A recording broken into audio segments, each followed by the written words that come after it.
യമനിലെ ജയിലിൽ കഴിയുന്ന നിമിഷപ്രിയയുടെ മോചനത്തിനായി ശ്രമങ്ങൾ തുടരുമ്പോഴും വിട്ടുവീഴ്ചയ്ക്കില്ല എന്ന നിലപാടിൽ ഉറച്ചു നിൽക്കുകയാണ് കൊല്ലപ്പെട്ട തലാലിന്റെ സഹോദരൻ. നിമിഷപ്രിയയുടെ വധശിക്ഷ എത്രയും വേഗം നടപ്പിലാക്കണമെന്നാണ് കുടുംബത്തിന്റെ ആവശ്യം. വധശിക്ഷയ്ക്ക് ഉടൻ തീയതി നിശ്ചയിക്കണമെന്ന് അറ്റോർണി ജനറലുമായുള്ള കൂടിക്കാഴ്ചയിൽ തലാലിന്റെ സഹോദരൻ ആവശ്യപ്പെട്ടു. നടപടികൾ നീണ്ടുപോയാൽ വീണ്ടും ഇടപെടൽ നടത്താനാണ് കുടുംബത്തിന്റെ തീരുമാനം. ദുബായിൽ നിന്ന് എസ് രഞ്ജിത്ത് തയ്യാറാക്കിയ റിപ്പോർട്ടിലേക്ക്. യമനിലെ ജയിലിൽ കഴിയുന്ന നിമിഷപ്രിയയുടെ വധശിക്ഷയുമായി ബന്ധപ്പെട്ട കാര്യത്തിൽ ഒരു തരത്തിലുള്ള ഒത്തുതീർപ്പിനും തയ്യാറല്ല എന്നാണ് കൊല്ലപ്പെട്ട തലാലിന്റെ കുടുംബം ആവർത്തിച്ച് പറയുന്നത്. തലാലിന്റെ സഹോദരൻ ഇന്നലെ അറ്റോർണി ജനറലുമായി കൂടിക്കാഴ്ച നടത്തിയിരുന്നു. ഈ അറ്റോർണി ജനറലുമായുള്ള കൂടിക്കാഴ്ചയിൽ പ്രധാനമായും തലാലിന്റെ സഹോദരൻ ആവശ്യപ്പെട്ടത് നിമിഷപ്രിയയുടെ വധശിക്ഷ നീണ്ടുപോവുകയാണ്. ഇത് നീതി വൈകുന്നതിന് തുല്യമാണ്. അതുകൊണ്ട് തന്നെ നിമിഷപ്രിയയുടെ വധശിക്ഷ എപ്പോൾ നടപ്പിലാക്കും അത് സംബന്ധിച്ച് ഒരു തീയതി പ്രഖ്യാപിക്കണമെന്നതാണ് പ്രധാനമായും തലാലിന്റെ സഹോദരൻ ഇന്നലെ അറ്റോർണി ജനറലുമായുള്ള കൂടിക്കാഴ്ചയിൽ ആവശ്യപ്പെട്ടത്. ഒപ്പം തന്നെ ഈ സഹോദരൻ മുന്നോട്ട് വച്ച മറ്റൊരു പ്രധാനപ്പെട്ട കാര്യം, ഇതുമായി ബന്ധപ്പെട്ട് ഒരു തരത്തിലുള്ള ഒത്തുതീർപ്പുകൾക്കോ മധ്യസ്ഥ ശ്രമങ്ങൾക്കോ തയ്യാറല്ല എന്നും സഹോദരൻ അറ്റോർണി ജനറലിനെ അറിയിക്കുകയുണ്ടായി. ഒപ്പം തന്നെ ദിയാദനം സ്വീകരിക്കാൻ തയ്യാറല്ല എന്നും ആവർത്തിച്ച് വ്യക്തമാക്കുകയും ചെയ്തു. ഈ അറ്റോർണി ജനറലുമായുള്ള കൂടിക്കാഴ്ചയ്ക്ക് ശേഷം ഇക്കാര്യം സമൂഹ മാധ്യമങ്ങളിലൂടെ തലാലിൻ്റെ സഹോദരൻ തന്നെയാണ് അറിയിക്കുകയും ചെയ്തത്. നേരത്തെ തലാലിൻ്റെ സഹോദരൻ അറ്റോർണി ജനറലിന് ഒരു കത്ത് നൽകിയിരുന്നു. ആ കത്തിൽ ആവശ്യപ്പെട്ട പ്രധാനപ്പെട്ട ആവശ്യം എന്ന് പറയുന്നതും സമാനമായ കാര്യങ്ങൾ തന്നെയാണ്. അതായത് നിമിഷപ്രിയയുടെ വധശിക്ഷ മാറ്റിവെച്ചിട്ട് ഏകദേശം 1.5 മാസം പിന്നിടുകയാണ്.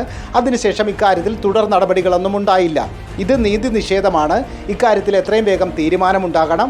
വധശിക്ഷ എന്ന് നടപ്പിലാക്കും എന്നത് സംബന്ധിച്ചൊരു പ്രഖ്യാപനമുണ്ടാകണം എന്നാവശ്യപ്പെട്ടാണ് കത്ത് നൽകിയത്. എന്നാൽ ഈ കത്ത് നൽകി ദിവസങ്ങൾക്ക് ശേഷവും ഇക്കാര്യത്തിലൊരു തുടർ നടപടി ഉണ്ടാകാത്ത സാഹചര്യത്തിലാണ് അറ്റോർണി ജനറലിനെ തലാലിൻ്റെ സഹോദരൻ നേരിട്ട് കണ്ട് ഇക്കാര്യങ്ങൾ ആവശ്യപ്പെട്ടത്. എന്തായാലും ഇക്കാര്യത്തിൽ ഉടൻ തന്നെ ഒരു തീരുമാനം ഉണ്ടാകും എന്നൊരു പ്രതീക്ഷയാണ് ഈ തലാലിൻ്റെ സഹോദരൻ പങ്കുവയ്ക്കുന്നത്.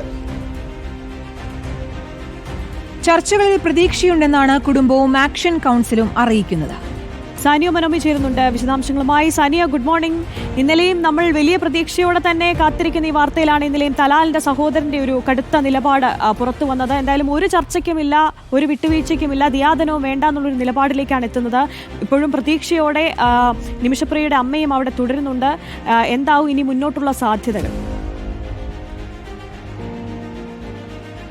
Good morning Arya and Keerthana. ഏതായാലും മുന്നോട്ടുള്ള സാധ്യതകൾ എങ്ങനെയാണെന്ന് സംബന്ധിച്ച് കാന്തപുരം അബൂബക്കർ മുസ്ലിയാരാണ് ഈ വിഷയത്തിലൊരു പ്രധാനമായ ഇടപെടൽ നേരത്തെ നടത്തിയിരുന്നത്.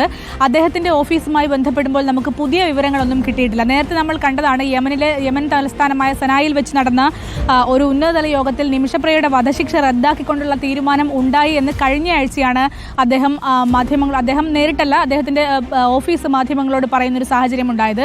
അന്ന് പക്ഷേ തലാലിന്റെ കുടുംബം അനുകൂല നിലപാടായിരുന്നു സ്വീകരിച്ചതെന്നാണ് അദ്ദേഹം പറയുന്ന ഒരു സാഹചര്യം ഉണ്ടായിരുന്നത്. പക്ഷേ ഇന്നലെ വീണ്ടും വന്നിരിക്കുന്നത് തലാലിന്റെ കുടുംബത്തിന് യാതൊരു തരത്തിലുള്ള ദിയാദനമോ അല്ലെങ്കിൽ അങ്ങനെയൊന്നും ആവശ്യമില്ല, പകരം വധശിക്ഷ എത്രയും പെട്ടെന്ന് നടപ്പാക്കണമെന്ന് തന്നെയാണ്.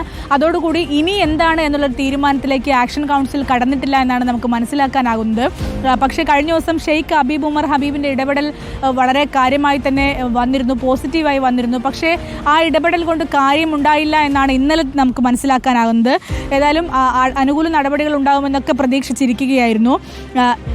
എല്ലാ നടപടികളും പ്രധാനമന്ത്രിയുടെ ഓഫീസും വിദേശകാര്യ മന്ത്രാലയവും ഉടൻ പറയുമെന്നൊക്കെ പറഞ്ഞാണ് ഈ നിമിഷപ്രിയ ആക്ഷൻ കൗൺസിലും കാത്തിരുന്നത്. പക്ഷേ അതിനൊരു ആ ശ്രമം വിഫലമായോ എന്നുള്ള സംശയിക്കത്തക്ക വിധത്തിലാണ് ഇന്നലെ യമനിൽ നിന്ന് വന്ന വാർത്തകളിൽ നിന്ന് മനസ്സിലാക്കാനാവുന്നത്. ഏതായാലും അടുത്ത സ്റ്റെപ്പ് എന്താണെന്ന് നിമിഷപ്രിയ ആക്ഷൻ കൗൺസിലും അതുപോലെ കാന്തപുരം അബൂബക്കർ മുസ്ലിയാരുടെ സംഘവും അവർ അതിൽ ഇടപെടുന്നുണ്ടോ അല്ലെങ്കിൽ കൂടുതൽ എന്താണ് ചെയ്യാനാവുക എന്നൊക്കെ അവരുടെ അതാത് ഓഫീസുകൾ തന്നെയാണ് വിശദീകരിക്കേണ്ടത്.